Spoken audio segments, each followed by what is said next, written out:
Hello everyone, রাজন্যাস লাইফস্টাইলে তোমাদের সবাইকে ওয়েলকাম আর অনেক অনেক ভালোবাসা জানিয়ে আজকের আরও একটি ব্লগ শুরু করছি। তো বিকেলে আজকে আমি গুনগুন আর গুনগুনের পাপা চলে এসেছি ননদের বাড়িতে, মানে গুনগুন এসেছে তার পিপির বাড়িতে। আর ও তো পিপির বাড়িতে এসে পিপিকে দুই দিদিদেরকে দেখতে পেয়ে ভীষণ খুশি। আমরা কিন্তু এখনও বাড়ির ভিতরে ঢুকেইনি, সবাই মাত্র বাইক থেকে নেমেছি। আর গুনগুনকে দেখো এখানে এসে দিদিদেরকে দেখতে পেয়ে ও খেলায় ব্যস্ত হয়ে পড়েছে। আর গুনগুন কিন্তু তার পিপির বাড়িতে আসলে ও এই জায়গাটাতেই ও খেলবে, বারবার করে উঠবে আর নামবে, এই খেলাটাই ও খেলবে। আর আজকে বাইরের ওয়েদারটা দেখো, এতটা রোদ দিয়েছে আজকে। এখন যদিও রোদটা নেই, কিন্তু সকাল থেকেই আজকে এতটা পরিমাণে রোদ ছিল আর প্রচণ্ড গরম, খুব ভাবসা একটা গরম, মানে ভালো লাগছে না। মানে কয়েকদিন ধরে ওয়েদারটা বেশ আরামের ছিল, কিন্তু আজকে প্রচণ্ড গরম দিয়েছে।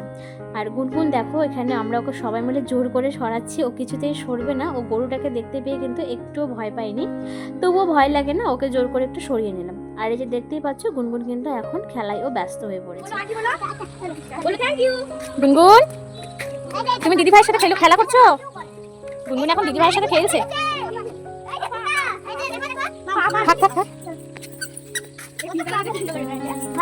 গুনগুন, তুমি দিদি ভাইয়ের সাথে খেলছো? বাহ, খুব সুন্দর। তুমি কি খেলছো? এটা কি খেলছো এটা তুমি? তো দেখো এখন হচ্ছে আমরা কিন্তু এখনও বাড়িতেই ঢুকিনি, গুনগুন বাড়িতে ঢুকবে না। সে এখন দিদিদের কাছে গিয়ে বলছে দিদি দিদি হাঁটি হাঁটি, মানে দিদিদের হাত ধরে সে একটু হাঁটাহাঁটি করবে।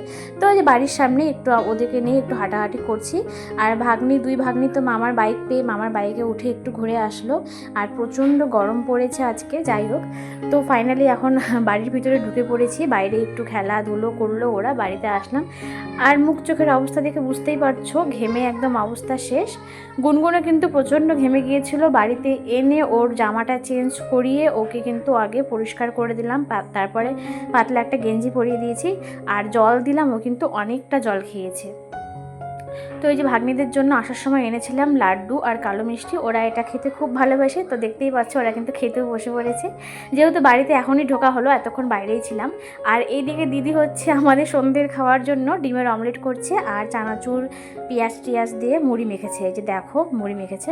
বললাম যে খাবো না, বাড়ি থেকে খেয়ে এসেছি, খিদে পাইনি, তবুও শুনলো না আর কি।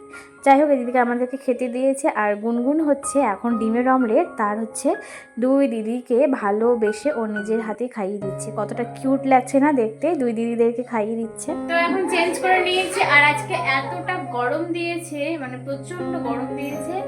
যাই হোক, এখন হচ্ছে আমরা তো টিফিন করে নিলাম, এখন হচ্ছে গুনগুনের জন্য খাবার বানাবো। তো তার জন্য আমি রান্নাঘরে চলে এসেছি।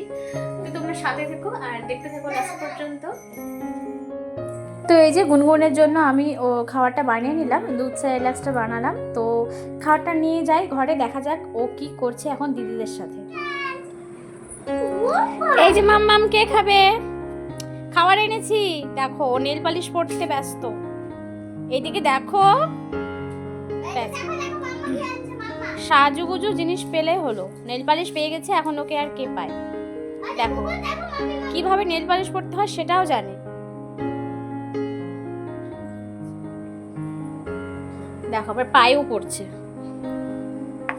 পাকা বুড়ি, এটা পাকা বুড়ি, হাতে পড়ছে, পায়ে পড়ছে। কি পড়ছো মা তুমি?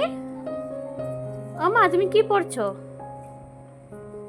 নেল পালিশ আমাকে পরিয়ে দিবা? দাও, আমাকে দাও, আমাকে পরিয়ে দাও। ওলে সোনালে, মাকেও পরিয়ে দিচ্ছ?